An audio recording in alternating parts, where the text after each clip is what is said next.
A gray, misty dawn blanketed the prairie, the wind howling like a restless spirit through the rotting fence of the abandoned farm. Caleb Stratton had just set foot on the land left to him by his late uncle, his boots still dusty from the battlefield, crunching heavily on the hardened ground. He hadn't even begun to unpack, the weight of his saddlebags slung over one shoulder as he trudged toward the old barn. The hinges screamed with a chilling screech as he pushed the door open, pale light creeping in like an unwelcome intruder. And then Caleb froze. 8 bodies hung limply from the rafters, ropes pulled tight around their necks, their shadows stretching long across the barn floor. The wind slipped through the cracks in the walls, making the thin figures sway gently, like dead ghosts caught in some eternal twilight dance. His breath caught in his throat. Years on the battlefield had shown him hundreds of deaths, men torn apart by cannon fire, comrades bleeding out in the mud, but nothing hit him like this. This wasn't a war zone, this was a farm, a place where he'd hoped to start anew, to bury the ghosts of his past. Then he noticed it, what made his blood run cold. From one of the hanging figures came a faint moan, soft and thin like a breeze, her eyes barely open, fluttering weakly. They weren't all dead. Caleb stepped back half a pace, his heart pounding wildly in his chest. He scanned the decaying barn, this forsaken place that now held the fate of 8 Apache girls in its grasp. The scene shocked him to his core. The smell of rotting wood, dried grass, and faint traces of blood choking the air. His calloused hands gripped the handle of the old hunting knife strapped to his side. Memories flooded back. Battlefields littered with fallen comrades. The hollow emptiness that had stalked him for the past 10 years. Caleb had been a cavalryman once, surviving when his entire unit was wiped out, returning home scarred in body and soul. His wife and daughter had succumbed to a vicious plague, leaving him drifting like a ghost with only whiskey and darkness for company. Then came the letter, a will from his uncle, bequeathing this farm on the edge of Dry Creek. He'd seen it as his last shot at redemption, a chance to find peace on the wild prairie, to rebuild the house, mend the fences, and live out his days in quiet solitude. But that hope turned to ashes the moment he stepped through the barn door. The farm he'd inherited was a living graveyard, fences broken, roof sagging, and at its heart, these 8 girls hung like vengeful spirits. Caleb moved toward them slowly, each step heavier than the last. He could hear the rasping breath from one, a pair of dark eyes cracking open, barely clinging to life. In that instant, he saw his daughter again, just a little girl, once gasping for air, begging for help with her eyes before the sickness stole her away. His grip tightened on the knife, his jaw clenched. He couldn't just stand there. This inheritance wasn't just a gift from fate, maybe it was a trap, a twist of destiny dragging him back to the edge between life and death, between justice and evil. The barn door creaked in the wind, and the swaying figures seemed to call out to him, forcing a choice. He could walk away, leave it all behind, or step forward and cut the ropes. Caleb drew a long breath. The knife in his hand felt as heavy as a mountain, but for the first time in years, he knew exactly what he had to do.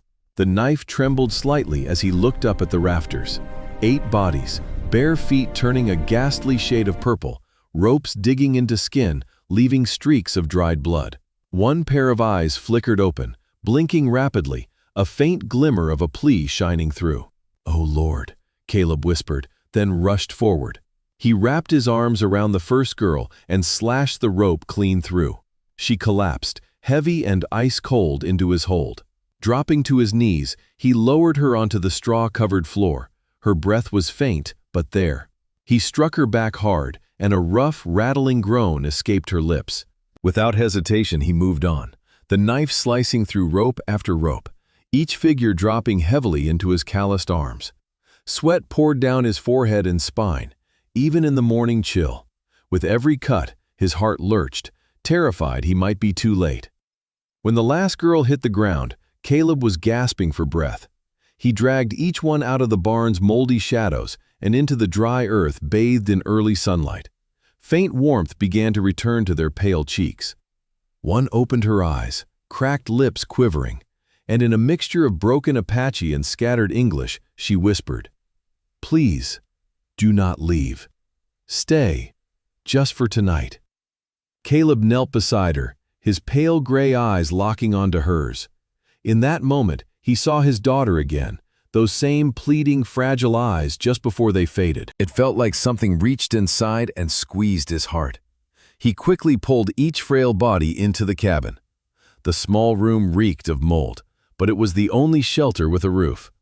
He lit a fire, poured water from a wooden bucket, and coaxed it into their mouths, one sip at a time. Some coughed harshly, but their throats took it in, eyes beginning to open. The fire crackled, casting flickering light across their ghostly faces. They were no longer hanging phantoms, they were fragile lives, clawing for each breath. Caleb sat there, hands raw and bloodied from the ropes, eyes fixed on every single one. He didn't know who they were or why they'd been left to die, but he knew trouble was coming, and it had its sights set on him. As the sun climbed higher, he felt a strange pull, like if you enjoyed this tale so far, you might want to subscribe for more stories like it. But he pushed the thought aside, focusing on the girl's shallow breaths. The eldest stirred slightly, her dark eyes meeting his with a mix of wariness and something unspoken.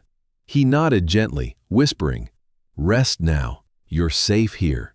But even as he said it, the prairie wind whispered back, as if reminding him that safety was just an illusion in the Wild West.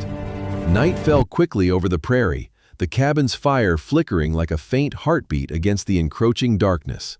The 8 Apache girls lay huddled around it, bodies trembling, breath sometimes strong, sometimes fading like whispers in the wind. Caleb sat in their midst, his large frame sunken into the thick air of sweat, smoke, and burned rope fiber.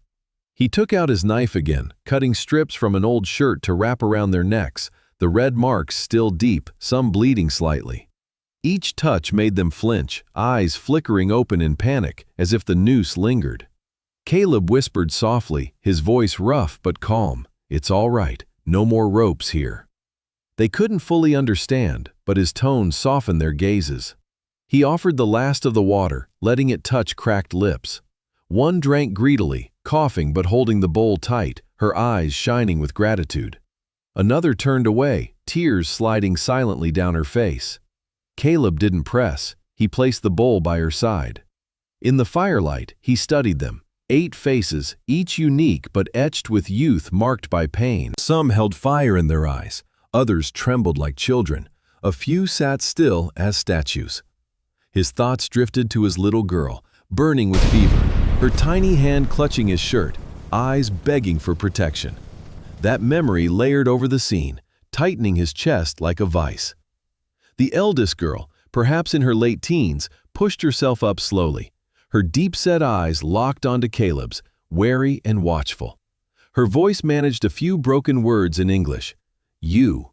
Why help?" It was simple, but it pierced his soul. He looked at his hands, smeared with blood and fiber, then back at the girls, breathing weakly.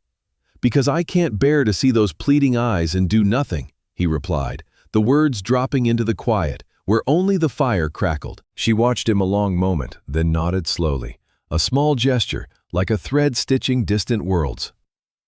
Caleb stayed through the night, feeling his fate entwined with theirs, written long before he arrived. As the flames danced, he thought about how stories like this, the true Wild West tales, pull you in, make you want to leave a comment below on what you'd do in his boots. But the night wore on, and he refused to sleep, back against the wall, old Winchester by his side.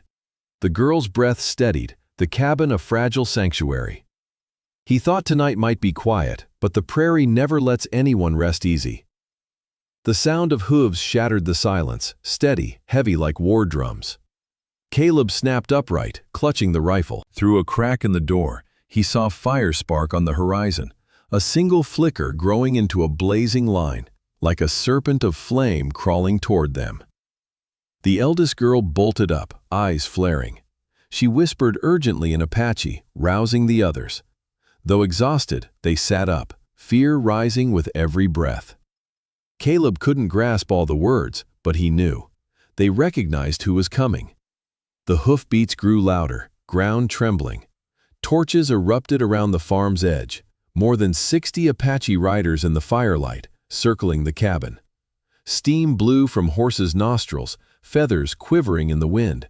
Their eyes, bright with fury, bored into the rotting wood, as if willing it to burn.